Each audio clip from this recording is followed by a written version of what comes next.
Everyone. Welcome to the SUTD Key Growth Area webinar series. For today's session, we will have the spotlight on SUTD's research activities in the area of cities. My name is Lim Su Fang. I'm the admissions director, but I will not be your speaker for today.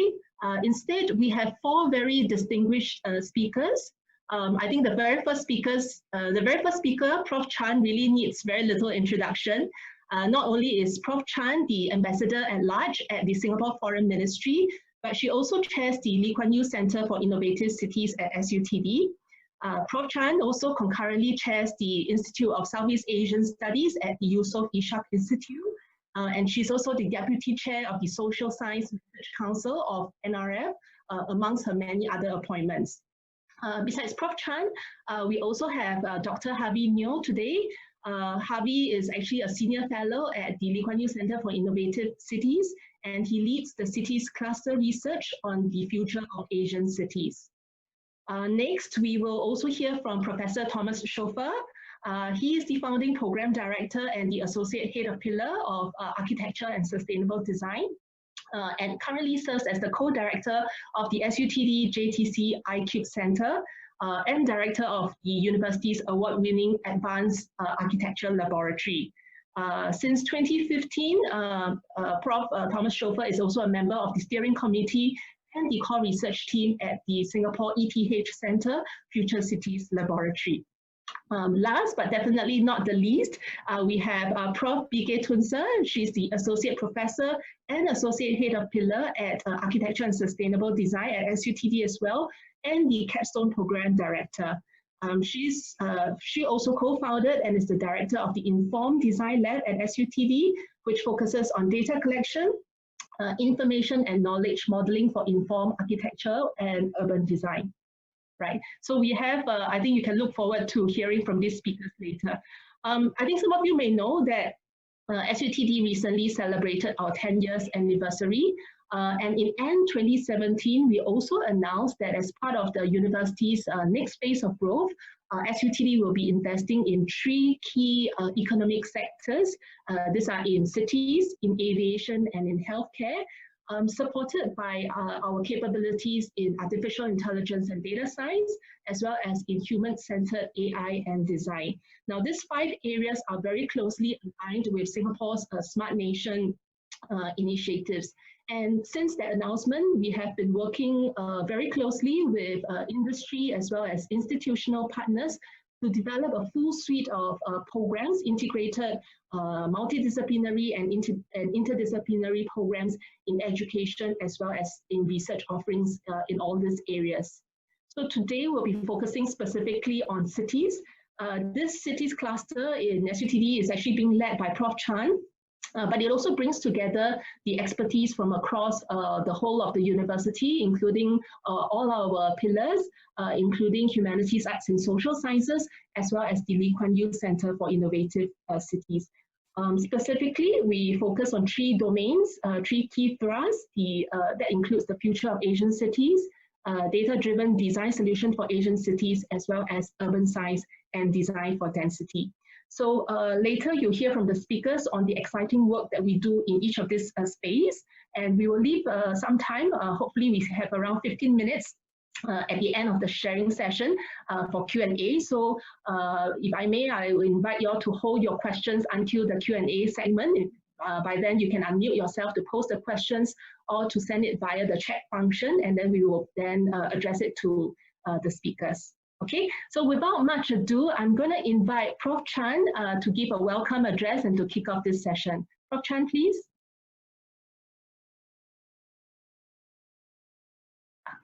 Prof. Chan, I think you need to unmute yourself. Yes, hazards of technology. Good afternoon, and thank you very much for joining us on this webinar. As Su Fang introduced me, I am the chair of the Lee Kuan Yew Center for Innovative Cities. And we've talked quite a bit in SUTD about multidisciplinary and interdisciplinary approach to our study. Now, you may ask, why is this emphasis? You will know the meaning of multidisciplinary. We're not siloed, we're all in different areas economics, architecture, engineering, etc. But we work together and we are interdisciplinary. And when you do this well, you will find with this sort of education, you will be flexible, you will be nimble, and in SUTD, we teach you to be hands-on as well, to be ready to deal with the world of disruption and new technology and the disruption by COVID-19. Now, why cities? We all know cities are exciting. Today, it is the buzzword. When people analyze problems and find solutions, in most countries, they believe it is more effective to start with cities. You find solutions in cities, then you scale up. And this is happening everywhere in the world. And today, as you look out, 54% of the world is urban. In 2030, we expect 70% of the world to be urban. We will all live in cities by and by. In fact, I think it was Michael Batty, a very well-known urban scientist, who said that in the end, we are all urban. So people are rushing to cities. It is where the jobs are, good education, health, housing is to be found there. Ideas are hothoused in cities. And most of a country's GDP is produced in cities too. And so are most of the social problems. That is why problems will abound in cities, and that's why there is a lot to do, a lot for problem solvers to do. Cities is also a very good stepping stone to study other issues of the times. Climate change, sustainability, the environment, resilience, and now with COVID, healthcare, food security. Cities is a good connector. And we also look at diversity in cities, housing in cities, crimes in cities. So I can, in fact, go on and on. You can see why the focus on cities is extremely important. My colleagues will, in fact, point out what they do in their specific projects to show you the relevance of making your contribution in cities. Now, let me say there is a career in cities. Architects, urban planners, urban designers, sociologists, psychologists, work in real estate companies, and of course, you can do research. You can do research with us, you can do research in other universities, and international organizations, non-profits, really look for people who have done their work, their study in cities. In SUTD, we will provide you with the tools, technical tools, methodology, and we will use diverse methodology in the city's research cluster. We use big data, we introduce you to big data, small data, data analytics. We teach you GIS, machine learning, modeling, complexity science. You will come into contact with the substance and issues of cities, the methodology and the tools to understand, and you will come up with the solutions. But above all, you will enjoy this journey with us. So let my colleagues take over from here, and I believe it's Harvey who's going to speak next. Thank you very much. Yes, so let me go on to my screen. Okay,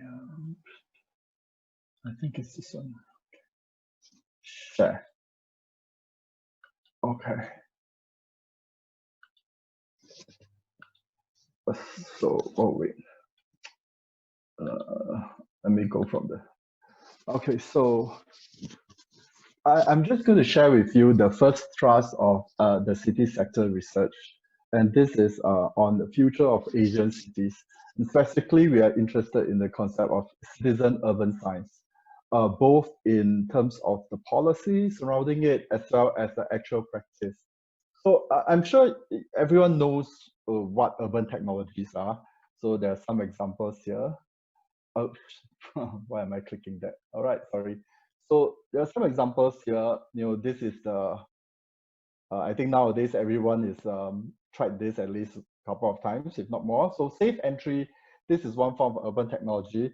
And the picture here is smart metering, also a form of urban technology that is supposed to help you conserve water, track the amount of energy that you use. Then we have the Zoom. Okay, so we're using Zoom now. It's a form of urban technology as well. And you know, all our apps, there's so many to list. I will just put down Grab, all right, because the green color is very soothing. So we know about urban technologies, but what exactly is urban science? I think Prof. Chan indicated earlier a little bit of what urban science is. So in the city sectors, right, all the three trusts, we are interested in this idea of urban science.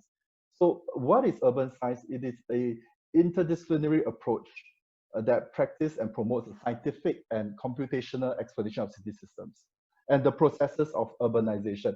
It sounds very complicated, but basically it just says that it uses a variety of methodologies to understand a city and to even predict how the future of city might progress. So here are some of the methodologies listed here: statistical analysis, data analysis, machine learning, data mining, visual analytics, modeling, and simulation. None of these methodologies are exactly new, but the kind of advanced stage that we are using these methodologies, that is new.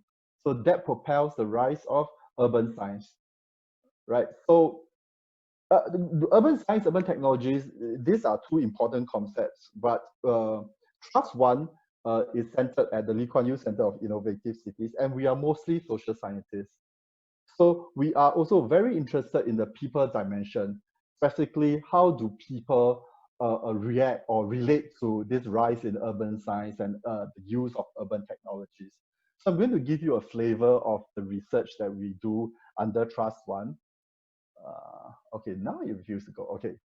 So the interesting thing about Trust One, I guess, is you can tell from the title, Future of Asian Cities, that we are not only looking at Singapore. In fact, we are looking at the region.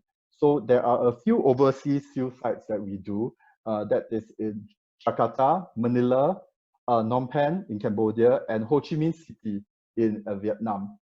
So these are our few sites, and there are a few projects. Okay, I'm just listing some of the more interesting and important ones that we are doing. The first is directly related to our our trying to understand the relationship between urban technology, urban science, and the people. So this first project here is called Citizen Urban Science and the Future of Southeast Asian Cities. What we are trying to do here is to see how different cities in Southeast Asia, specifically the people who live there, relate to urban technologies and how do they feel the future of their city would progress. So there is some kind of futuristic element to it as well. We want to know whether urban technologies are useful, right, and useful to whom and for what purposes. So that's the first study, and this study will be conducted in all four of our Southeast Asian cities. And the second one is, I think Prof. Chan mentioned that we are very nimble. We react to situations pretty fast. So when actually SUTD as a whole does that, because we are a small university, and in my mind, small is beautiful. Small means that you can move fast. Small means that you can get personalized attention. Okay, so that's the kind of selling shtick that I have. But let's go back to the research. The second research here, what makes a healthy city, is a direct outcome of what we see in the COVID, and if it's, well, we are still undergoing the COVID pandemic. But suffice to say, we already know that urban health is very crucial. Okay, so whether the city meet with the challenge of COVID satisfactorily, one of the key factors is urban health systems that they have. So we are trying to see whether we can, in looking at the four cities, come up with some kind of comparative understanding of the various urban health systems in each of these cities and how they might relate to the way they react to COVID and how they eventually come off of COVID. So that's the second research. The third and fourth research are pretty traditional research. Well, traditional doesn't mean that it's not important. In fact, the fact that it's traditional and we've been studying it for a long, long time means that it is both important and quite difficult to solve. All right. So the first is on affordable housing. So here we are not doing 4 cities. We are just comparing Manila and Ho Chi Minh City, and trying to see what has happened to the idea of affordable housing. Why is housing still an intractable problem in many cities, not just in Southeast Asia? So this is what we are doing for third. And the fourth one is on mobility challenges in Jakarta and Phnom Penh. So this is about the ways people travel. Again, a very perennial problem in city living. And this mobility research, I think BGA's Trust 3 has some interest in mobility as well. So maybe later on she will talk a little bit more about that. I want to come to something that Prof. Chan has mentioned as well, which is that here at SUTD, we do research not for the sake of research. In fact, we are very keen and we actively take steps to integrate education, research, and industry, because research for the sake of research without any links to the outside world is just not going to cut it in this time and age. So we want research to be useful in the sense that it will make our graduates more employable, more popular with the companies. So here is one example of how the city sector is integrating education, research, and industry. So if you look at the right-hand side here, there's a course, a new course that we're going to launch hopefully next year, and it's called the Urban Science and the Future of Southeast Asian Cities. So what we do in this course is, again, a very problem-driven, pragmatic course, which is organized around real-world urban problems. And we will actively seek to define such problems with our partners, both in Singapore and overseas. And these partners could include other research institutions, private sector, public agencies. And it is open to all first and second year. In relation to this course, there is also a 1-week overseas program. We call it the Junior Researcher Program, where students will spend time, about 7 to 10 days, in one of our overseas field sites. There they can learn firsthand the kind of urban challenges faced by people, and in the course of this learning process, they are required to do a proposal, a research proposal that addresses some of these issues. So again, this is open to all first and second year. And the final thing that I want to say, and I think Thomas would also mention this, is that the city sector, our research offers a lot of opportunities and avenues for test bedding of actual solutions. And again, this is our way of integrating and tying up with our industry partners.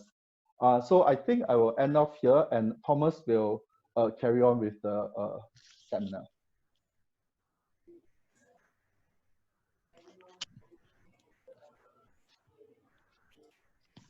Okay, give me a second here.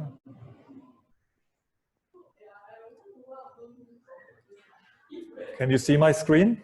Yes. Okay, thank you very much, Harvey. Warm welcome also from my side. Thanks for the introduction, Professor Chan. So in this few minutes, I will talk about the second research thrust, which is titled Urban Science and Design for Density. So in this research thrust, we're very much interested in the actual built environment of Singapore and other Southeast Asian cities.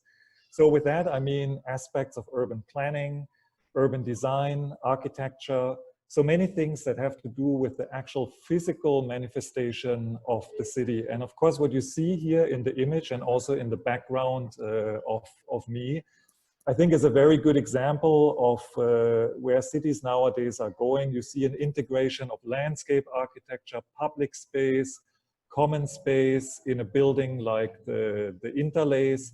So this is really high density living that we experience in Singapore and other places right now. And we think this is a very interesting field of research because it really points to the fact that our cities increasingly become more vertical. In terms of the objectives, the scientific objectives of our thrust, I will not go through all of them in great detail, But generally, what we want to do, what we want to achieve is we want to contribute to the theoretical understanding of the continuing urbanization that also Harvey hinted at and Professor Chan hinted at. And what are the underlying principles in Singapore and other places through, again, a very multidisciplinary approach. So in our case, the PI, that's myself. So I'm from Architecture and Sustainable Design in SUTD. The co-principal investigators are from humanities, arts and social sciences, as well as engineering product development. So really what the thrust is doing is it addresses the need for new integrated planning and design strategies that acknowledge the scale and complexity of current and future urban system and networks. So cities become more and more dense, they become more and more complicated, and many tools that technology actually allows us to use these days, we can get a much better handle on how to design better cities ultimately. What we're trying to achieve, of course, with you students, potential students, if you join us, is to provide you with cutting-edge knowledge, tools and skill sets to operate really very much on the forefront of sustainable urban development. We do this, let me talk a little bit about the approach, how we work in our thrust. So I already mentioned we're a very multidisciplinary group. We do a series of extensive case studies on, currently that's what we do, on recent and current exemplary high-density mixed-use projects in Singapore and beyond. So I will show you a few of these in just a minute or so. Of course, like we do, as well as the other thrusts as well, work very closely with government agencies. In our case, that would be the Digital Planning Lab of the Urban Redevelopment Authority, the Ministry of National Development, HDB, and so on. So let me show you a few examples which I think exemplify quite nicely what we are interested in this trust. So this is a very recently completed development. This is Marina 1 by Ingenhoven Architects, right in the center of the CBD area. This is a massive urban development of 400,000 square meters. It extends not just above ground, but also below ground. It connects to infrastructure on many levels.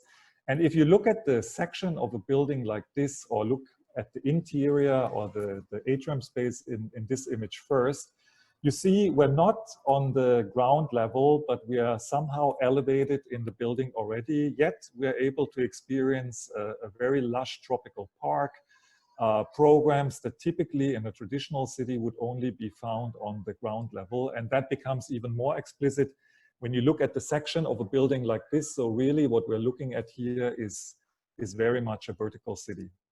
So a project that we're currently studying is Kampung Admiralty, which is a very prominent project that has won the World Architecture Festival Award 2 years ago. It's by a very prominent Singapore office by the name of WOHA.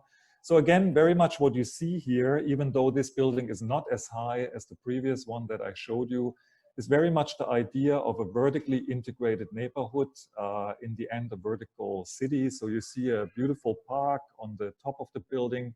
You see residential components, commercial components, as well as public components. This picture is a picture that I actually like really very much. This is taken not on the ground level, but it is on the rooftop. It shows a beautiful garden on the rooftop used by children in this case, even though the building is primarily for the elderly population. But you see what can be achieved even in a land-scarce place like Singapore, and I think there are many lessons that can be learned and that can be quite informative for other places in the world as well. Again, I'm showing you a cut through the building, a section, as we say in architecture. So you see very nicely the building extends into the ground, captures infrastructure, it has public spaces, it has a beautiful garden on top, and it has residential components as well. So where is all this going, and why are we interested in this? I mean, obviously Singapore, despite the very tricky discussion about population density that we have seen over the last couple of weeks, I think there's very interesting experimentation in how far we can push this with architecture and urban design. And this is a hypothetical project from the year 2011. So this is not built and probably will not get built anytime soon. But this is how some of the designers that we are working with very closely, they imagine what a future city could look like. So looking down here, you see there are large urban public programs, stadiums, there's windmills, there's productive landscapes, residential components, etc., etc. So this is actually a vision that we find quite exciting. And the research that we do is we want to understand scientifically to what extent are visions like this indeed feasible in the context of Singapore or other places of the world. If you're interested in what I was just talking about over the last couple of minutes, this week we still have an exhibition at the National Design Center. It will be taken down on Saturday, and then it will travel to Venice, Italy, actually, because there is a lot of interest in the work that we have been doing in our thrust, as well as in our collaboration with other research institutes here in Singapore. And I want to leave you with this little statement here. We believe that density, as our research demonstrates, can be designed, and it can be designed well. It can be the ultimate test of intelligent design, and at its best, make our cities more beautiful, more livable, more sustainable, and more resilient. So that's all from my side, but I look forward to your questions. Thank you.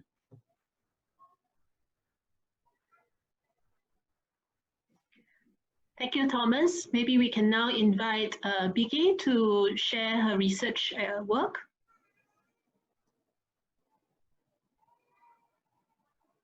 Biggie, are you there? Sorry, I was muted. Thank you very much, Sufang. So I'm gonna start sharing my screen now.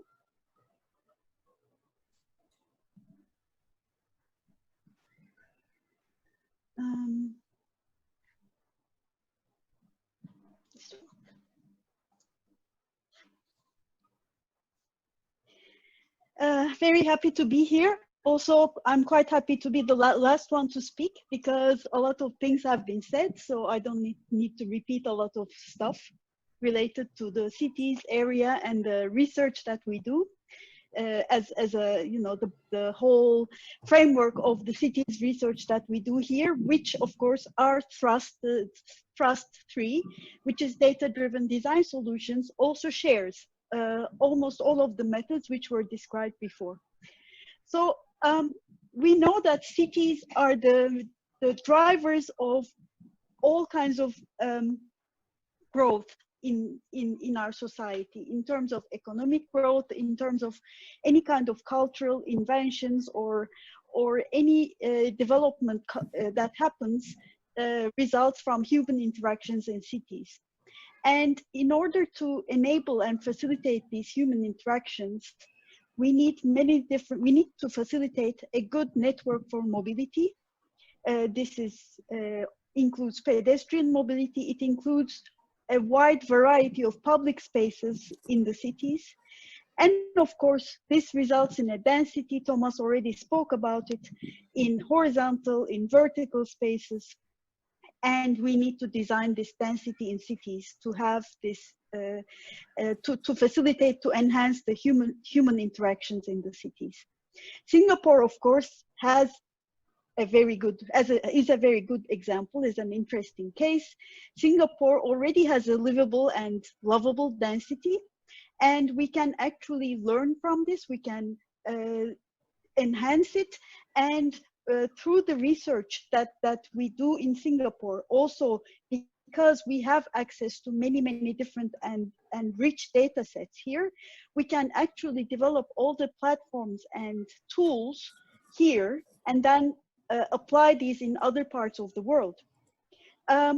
This research fits very well into the smart nation framework of the Singapore government, and also of the many government agencies in Singapore. We are collaborating with the agencies, HDB and Parks, LTA, URA, that have very close relationships with the built environment. So, So, you know, we are working with data in the data-driven design trust, obviously. What are some sources of urban data, big data? We have sensor data from all types of urban infrastructures. In today's cities, including Singapore, smart cities integrate many, many different types of sensors all over the city. These could be from traffic, these could be from many, many different aspects of the city life. Then of course, we have the transport tracking data from cars, from roads, from bicycles, even, you know, many different modes of transport. We have social network data. We can get data from all kinds of social media platforms. These represent the subjective opinions, the preferences, and all kinds of behavioral data related to the users of the cities. Then we have public app data, for example, fitness apps that people use when they bike, when they run. We can get data from these to understand how our public infrastructures are being used for recreation and other things. We have user volunteer data. A lot of people are volunteering data on platforms such as OpenStreetMap, for example, like when a new building is built, you know, or a new road is done, these are become public immediately. If we can get our hands on phone data, then we can get a lot of information on mobility patterns of people. And then, of course, every city has its open data, which is provided by government. In Singapore, there is also a very large body of open data, which is provided by various parts of the Singapore government. So using all this data, we can make tools, computational support using evidence-based design. Of course, evidence that is derived from these, like where people run, and so on, doesn't lead to a design solution. So when we know something, we still have to use this evidence to design something. However, we can replace a lot of assumptions. For example, if we are planning a part, like if we are designing a new town in Singapore, then if we have evidence from other parts of Singapore, we can use these to enhance what we already know and design a better place, right? So in this trust, we are looking at data, user preferences, and also knowledge from the designer planner to make our design, urban design and planning better for the future.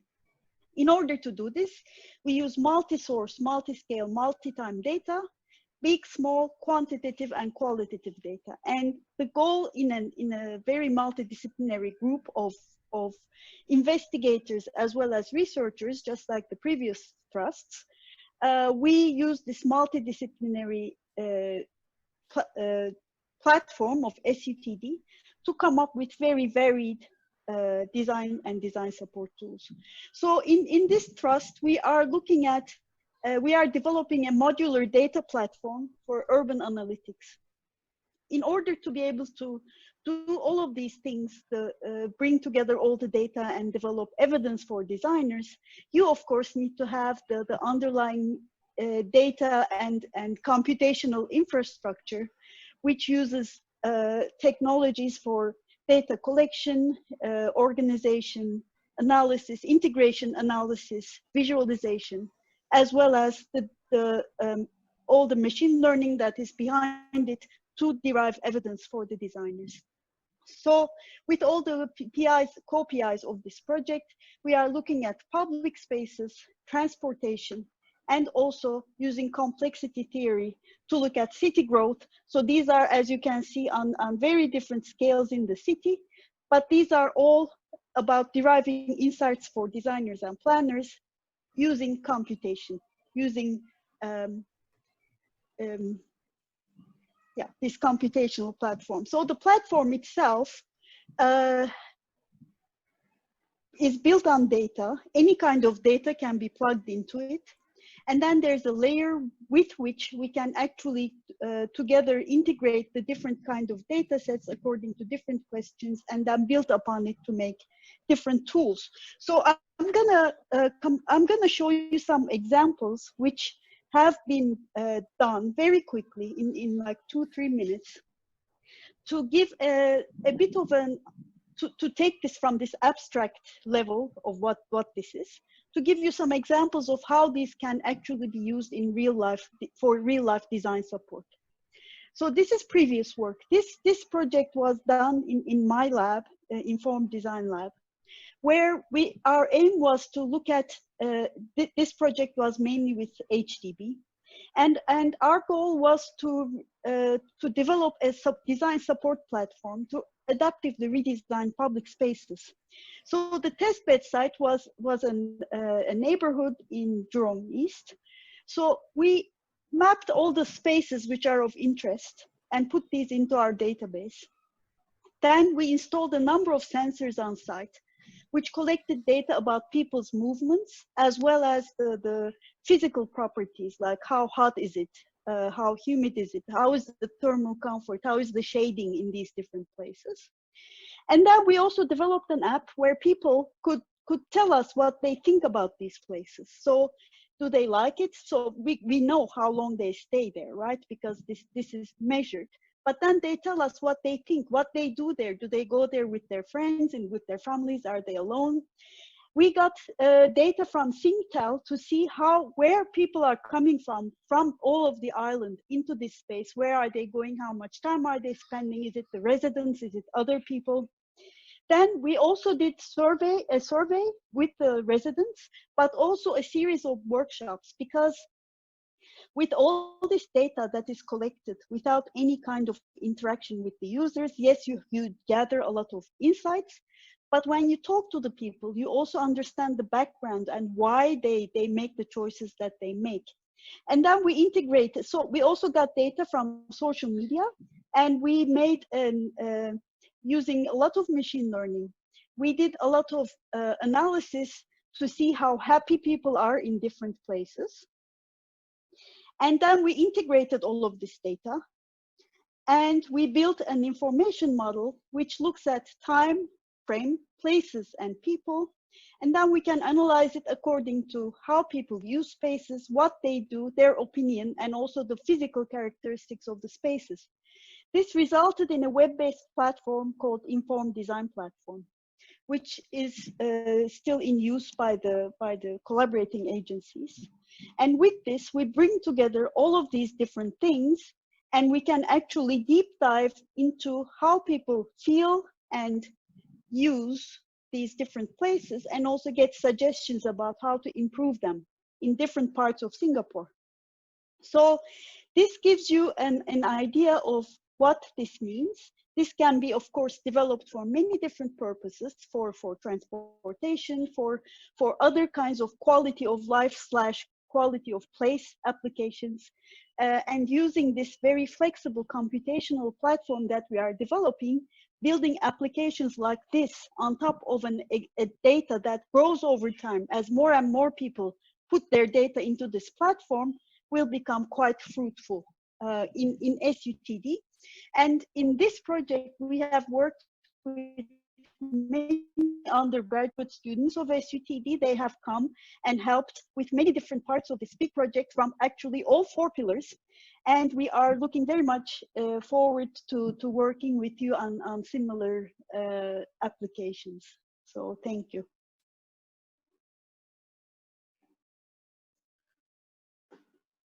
Thank you very much, Bige. In fact, thank you all the speakers for sharing the very interesting and exciting work that you do in each of the 3 thrusts. We've now come to the Q&A segment of the program. Actually, we wanted to leave more time for you to ask your questions. So now is a good time to do so. If you like, you can either post your question via the chat function, and you can address to anybody or to everyone. Or alternatively, you can also unmute yourself to pose the questions to the speakers. Would anybody like to do that? You can already do so. Now, while we wait for the questions, maybe I can start off by asking the speakers. I think many of the participants of this webinar are students who are either, haven't joined SUTD or are still in the colleges and polytechnics. many of them may not have any prior research background. How easy or how difficult would it be for them to get involved in the very interesting and exciting work that you do? What are some of the, are there any prerequisites to being involved in these projects, and what are some of the support and guidance that can be provided to them? Does anybody want to address this question? So Fang, I can take that. Yeah. Yeah. So I can share an example with you. So we still have, this week is actually their last week, 4 of our students that have just completed their first year. They are in a particular program at SUTD, and we have taken them in to our project for an internship period of 8 weeks. And so they experienced a lot of the things that we do very, very closely. So they were able to work with us on some of the case studies that we're currently conducting. They were exposed to the government agencies, our collaborators that we have there, the designers that we work with. And I just spoke with them 2 days ago, and I think they thoroughly enjoyed their experience. There were no really kind of prerequisites required. I think they learned very well on the job, and they were able to contribute in a meaningful way. And in fact, their experience with our thrust also led the group of 4 students to participate in a nationwide competition, which, you know, they submitted a project for, which was related to the work that they did with us, but I do not know the outcome yet. So anyway, I think this shows nicely that you can join us as students on every level, be it after your first year or right away or at a later stage during the curriculum. You will learn on the job. I think that's one of the things that's wonderful about SUTD, that there's very much a will on the part of the faculty and the researchers to include students really from the get-go of their careers at our university. Thank you very much. Yeah. So, Adam, there's an Adam who wants to ask a question, so I will withhold my question. Sufang, go ahead. I was going to add on to what Thomas said, but never mind. You have people asking. Right. We will address the questions first, and then maybe Prof. Chan, you can share your point later. Okay, so this question is from Adam. I think he said he wanted to ask the extent to which interdisciplinary collaborations have an impact on how an urban area is planned, especially when it comes to understanding the data collected and translating them into physical structures and understanding of the kind of needs that is required of a specific area in study. Anybody would like to take this question? Let me try to, and this is a very important question, because a lot of times we talk about interdisciplinary collaborations, we do not exactly know what we are referring to. But here, I can say that when we talk about interdisciplinary work, what we are trying to do is to look at the same issue from multiple perspectives, whether it is from a methodological perspective or from a disciplinary perspective. So I can give you an example. In our work in Jakarta, our neighborhood survey, we are social scientists and we are all for talking to people, right? So there is a form of methodology, you know, talking to people, understanding their needs and trying to see what has been done or what could have been done. But that alone is very disciplinary specific, or rather I should say very social science kind of approach. In most cases, what we need to do is to triangulate what we collected from the horse's mouth, so to speak, with the public agencies and even with research institutes from Indonesia themselves. So one of the things that we found out was a very interesting I would say a misunderstanding that the neighborhood that we study, it was very clear that there was something dissatisfactory with unsatisfactory with the public transport system, buses.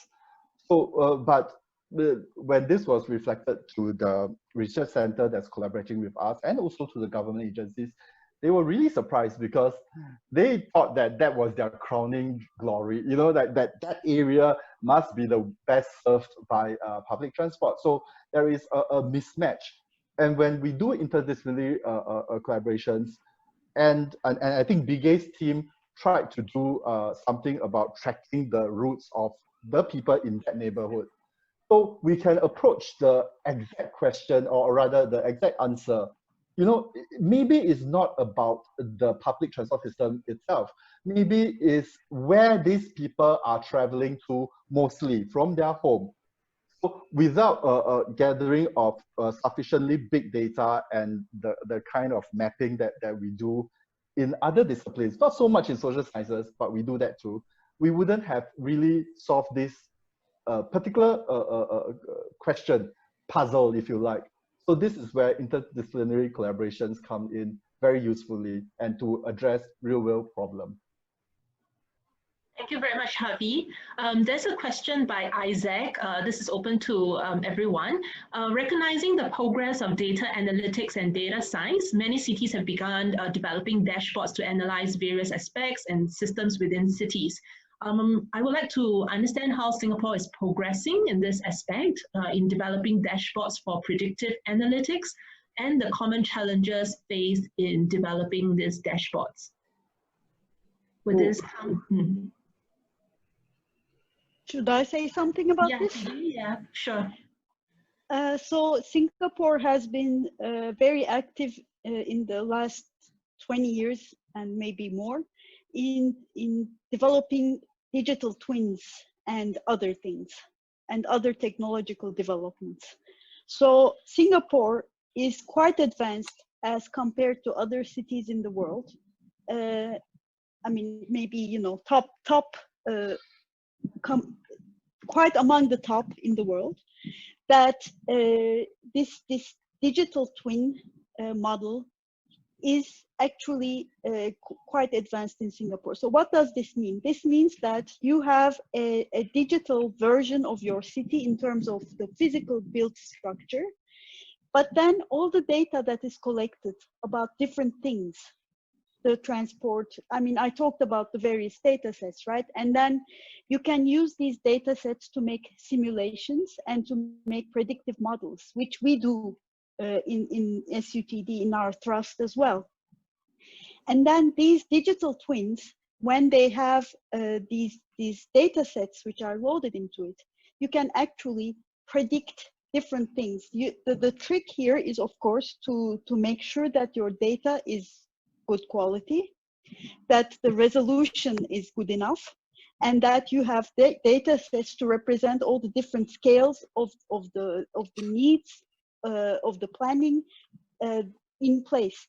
So I think that Singapore recognizes the challenges and all the both the opportunities and the challenges in this, and takes a very, very good, suitable approach to the future technologies. Yes. Thank you. Su Fang, can I just add this? Sure. You know, dashboards are important and useful and employed in different cities to monitor their own progress and to tell them where the problems and bottlenecks are. In Singapore, every agency monitors its own progress and what they do. They don't share what their dashboard looks like to us, but it doesn't mean they don't have it, you know. So you can be sure monitoring and figuring out what the problems are is that push to do that.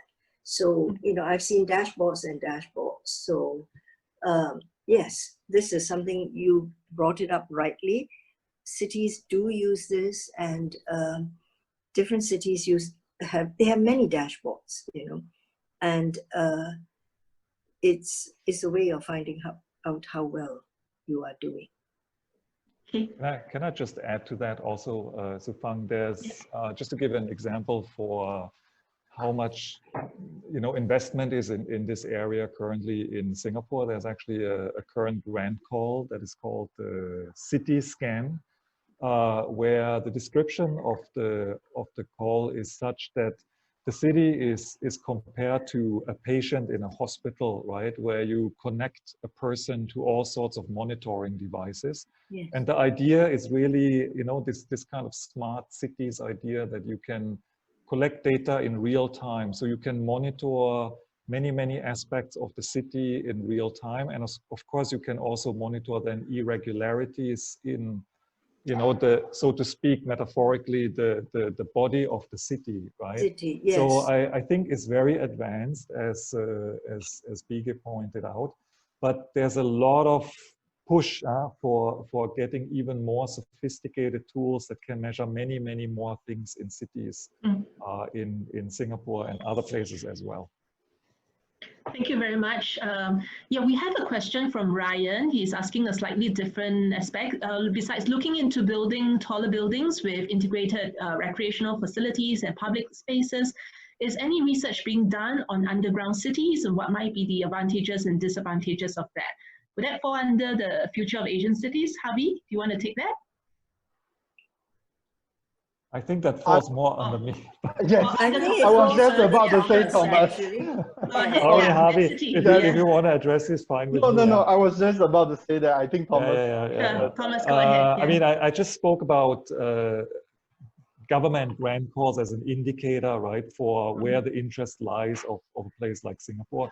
So a couple of years ago, little later than SUTD came into being, there was a big grant call that also explored the possibility of putting programs underground, right? Because Singapore, as we all know, is land scarce.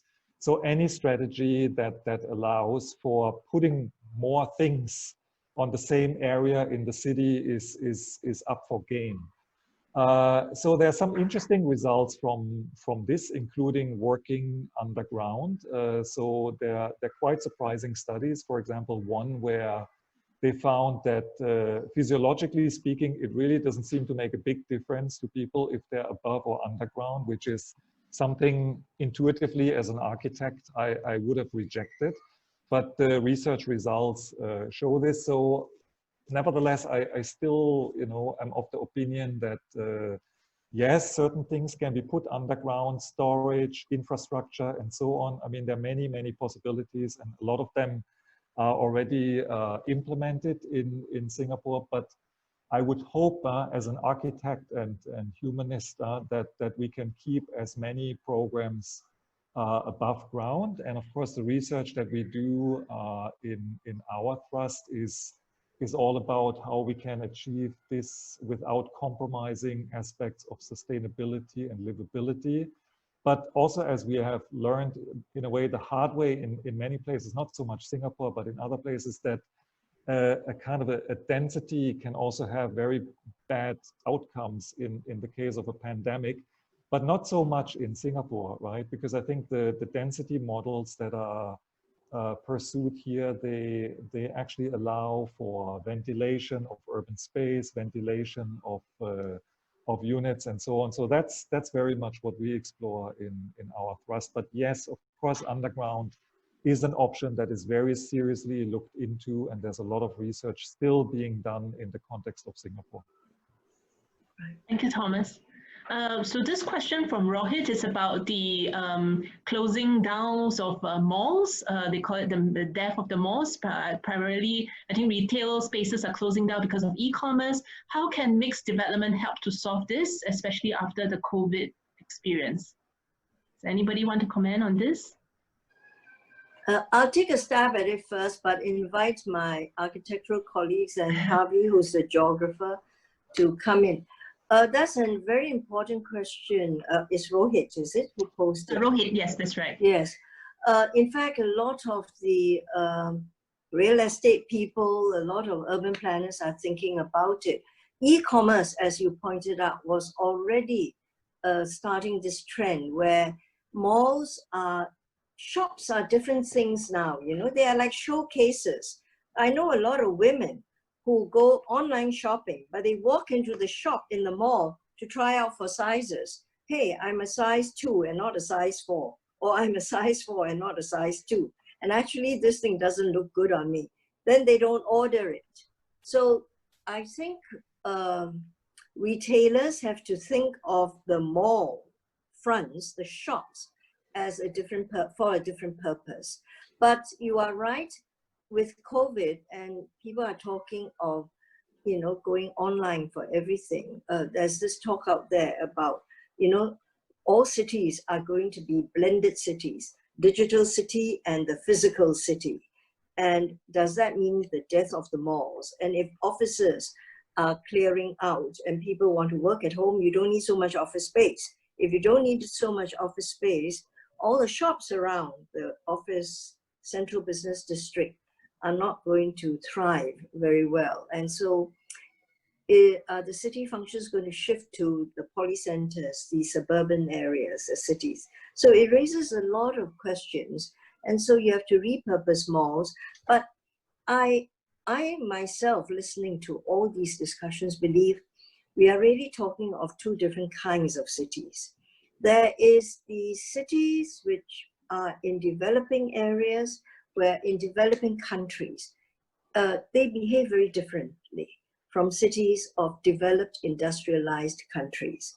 You can work at home in industrialized countries because you probably have more space. In developing countries, in the megacities in Asia, just in cities in Asia, homes are not very big, it's very crowded, you have big families, you can't really work in the same way and be productive.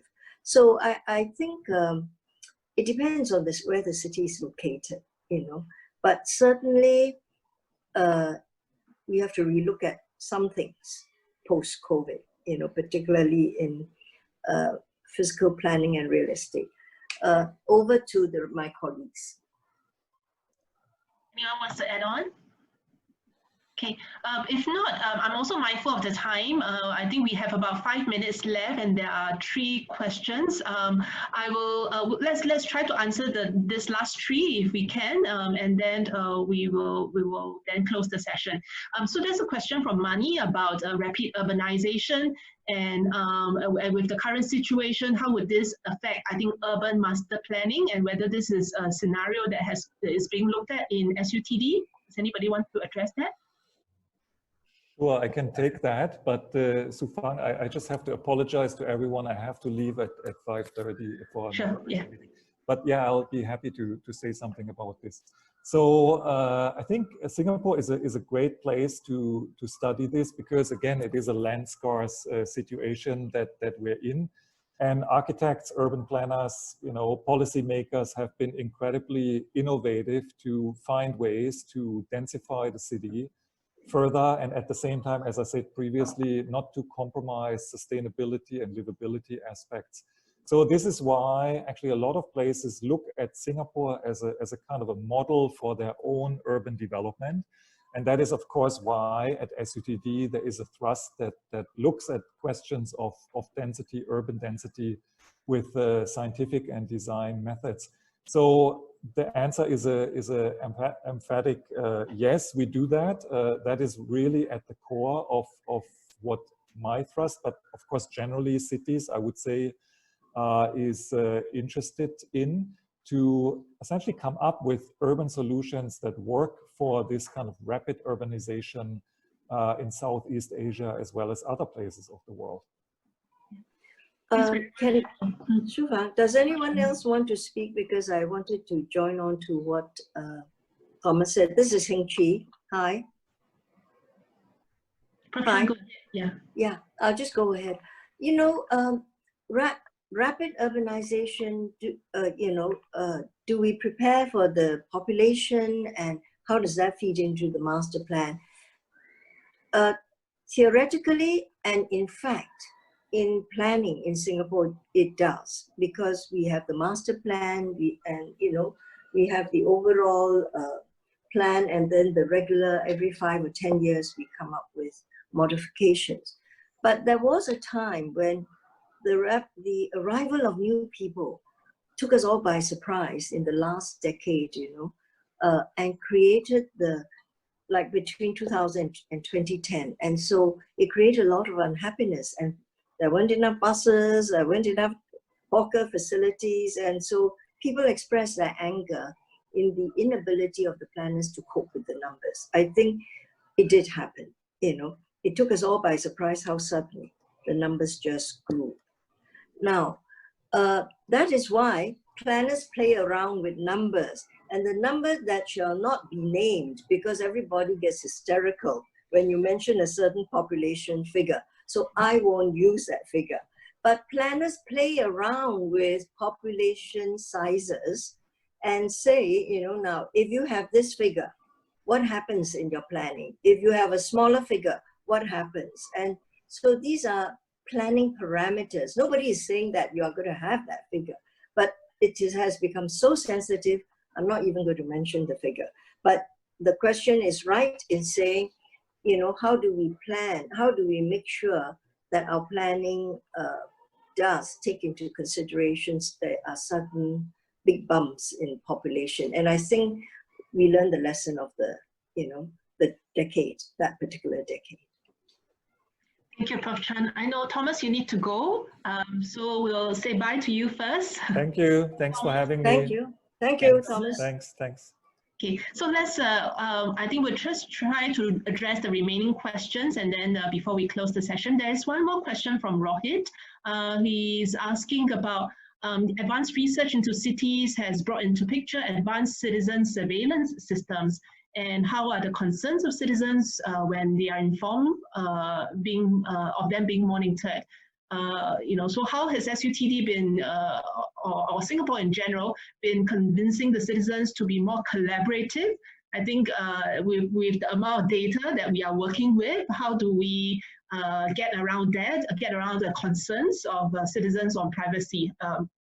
Yeah, would anyone want to comment on that, PK or Prof. Chan? You want to say something? Yeah. Maybe if I may, I will start. Yeah. In any kind of research that the faculty does, the researchers do, or even the students do, we actually write up a proposal to the ethics committee of the university, and each university and research institute has this ethics committee, and we actually prepare consent forms. So any data that you collect from anyone, you need to have them sign a consent form in which it clearly states how their privacy is being handled. So in all these data sets, for example, the identity, there's complete anonymity.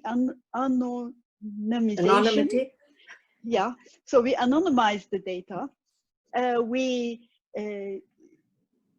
put the data together of groups of people. We cluster the data. Sometimes you add, like, you inject some fake data which is statistically correct, and so on and so forth. So there are many different ways of making sure that the privacy of the citizens are kept. And, you know, this is more of a philosophical debate and an ethical debate, which I will absolutely not go into here. But in SUTD and in Singapore, this is taken very seriously, and we abide by all of the norms and rules of scientific ethics in all of our data-related studies. Su Fang, I just want to add, I'm a member of the Committee on the Ethical Use of AI, you know, which is created by MCI. They bring in industry people and academics. Google is there, you know, what is it, Alibaba, you know, people all dealing, startup kids and so on. Now, that question has to be answered. I'll answer it in the larger society sense. So different societies have different approaches to privacy. Singapore is at the level where people are beginning to understand what privacy means, and the Committee on the Ethical Use respects that, and we emphasize privacy. In Asian societies, the cry against, you know, abuse of data is not as loud, or as the fear is much less strong as in Western societies, where the level of awareness or concern is very great. So societies have different levels.